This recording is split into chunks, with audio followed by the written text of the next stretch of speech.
एक समय की बात है, एक छोटे से गांव में रहने वाला लड़का राज को एक सुंदर सी लड़की की आदेश पर शहर में पढ़ाई करने के लिए भेज दिया गया। उसके जाने के बाद उसने कपड़ा साइल का काम धंधा करना शुरू कर दिया। एक दिन राज शहर के सबसे बड़े साइल स्टोर पर कपड़ों का खरीदारी करने गया।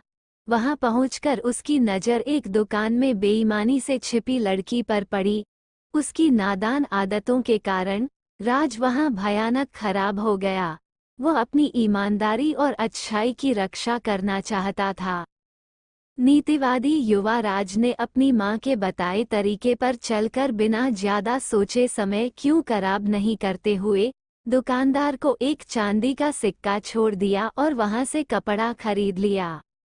धीमी धीमी धुन सुनाई देती हुई लड़की अचानक अपने पिज्जा पानीपुरी स्थान पर दिखाई दी। वह राज की खराब हालत देखकर उनके पास आई और पूछा, आपके हाथ में क्या हुआ है? क्या मैं कुछ मदद कर सकती हूँ? राज ने यह बात सुनकर हौसला बढ़ाया और उसने सबसे पहले दुकानदार को धन्यवाद दिया जिसने उसे ये सिक्का दिया, और उसने उस लड़की द्वारा पूछे गए प्रश्नों का उत्तर दिया। धन्यवाद बहन, मेरे हाथ में कुछ नहीं हुआ है, शायद तोड़ी है। लड़की ने राज को बताया कि वो उसे बचपन से ही उम्मीद कर रही है।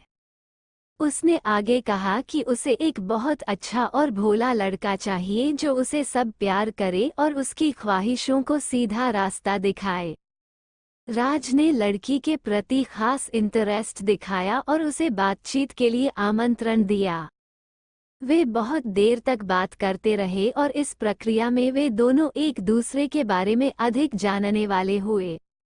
धीरे धीरे उनके बीच की रिश्ता बंधे कहानी एक लड़की और एक लड़के के बारे में है जो बचपन के सबसे अच्छे दोस्त थे। वे हमेशा साथ खेलते और कई अनुभव एक साथ जीवन के हर पहलू को साझा करते थे। जब वे बड़े हो गए तो उनकी दोस्ती भी और गहरी हो गई। वो एक दूसरे के साथ मनोरंजन करने, साथ पढ़ाई करने और सप्ताहांत में मार्गदर्शन करने लगे।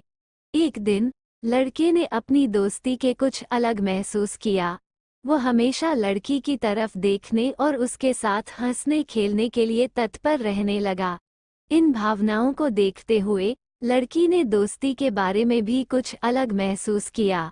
वो अन्याय महसूस करती थी क्योंकि उसे लड़के के प्रति कुछ विचार होते हुए उसके साथ भोला बनाया गया था। समय बीतते हुए लड़के ने धीरे धीरे लड़की को अपने अलग होने के ख्याल के बारे में समझाया। वह कहने लगा कि वो उसे खोने का डर दिखा रहा है और उसे ये भी दिखा रहा है कि उसके बिना वह जीने योग्य नहीं है। सुनकर लड़की बहुत खुश हुई और समझ गई कि उसे भी लड़के के प्रति उसी तरह की भावनाएं हो रही हैं। इसके बाद लड़के और लड़की ने अपने भावों को सामने लाकर एक दूसरे को बताया और उसे अपने असली प्यार का आदान प्रदान करने के लिए राजी कर दिया।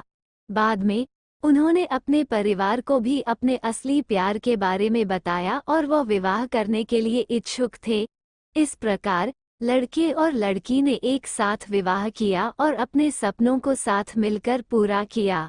वे अपने दिल की बात समय पर बताने के लिए बहुत खुश थे और उनकी प्रेम कहानी एक दूसरे के लिए प्रेरणा का कारण बन गई।